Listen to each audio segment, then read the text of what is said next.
आज हम बात करने वाले हैं एक बहुत हाई इंपॉर्टेंट और डेंजरस टॉपिक पर क्लाउडबर्स्ट्स इन हिमाचल प्रदेश एंड जम्मू कश्मीर कॉजेज और इफेक्ट्स।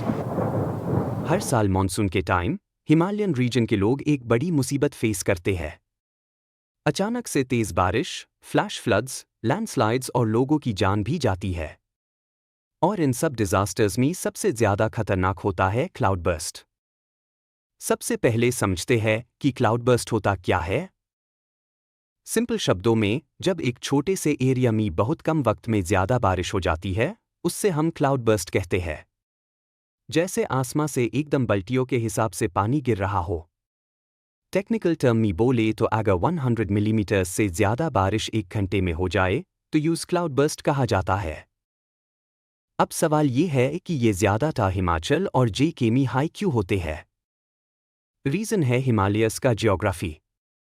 मॉनसून वाइंड्स जब ऊंचे पहाड़ों से टकराती है तो क्लाउड्स तेज गति से ऊपर उठते हैं और ठंडे होकर अपना सारा मॉइस्चर एक ही जगह गिरा देते हैं। रिजल्ट सडन हैवी रेनफॉल यानी क्लाउडबर्स्ट। लेकिन सिर्फ नेचुरल रीजंस नहीं है, ह्यूमन मेड रीजंस भी है। क्लाइमेट चेंज की वजह से वेदर अनप्रेडिक्टेबल हो गया है। डिफॉरेस्टेशन यानी पेड़ कटना, जिसकी वजह से सॉइल स्लिपरी हो जाती है। ज्यादा कंस्ट्रक्शन रोड्स, होटल्स, टनल्स जो नेचर का बैलेंस तोड़ देते हैं। ग्लेशियर्स का मेल्ट होना, जो हवा में एक्स्ट्रा मॉइस्चर डाल देते हैं। अब बात करते हैं इफेक्ट्स की। सबसे पहला और डेंजरस इफेक्ट है फ्लैश फ्लड्स। नदियां और छोटे स्ट्रीम्स इंस्टेंटली बेड रिवर्स बन जाते हैं और गांव, घर, गाड़ी सबको बहा ले जाते हैं। दूसरा है लैंडस्लाइड्स। पानी के प्रेशर से माउंटेन्स की मिट्टी हिल जाती है और रोड ब्लॉक हो जाते हैं। तीसरा है loss of life and property. लोग अपने घर, खेती, पशु और कभी कभी अपने फैमिली मेंबर्स तक खो देते हैं।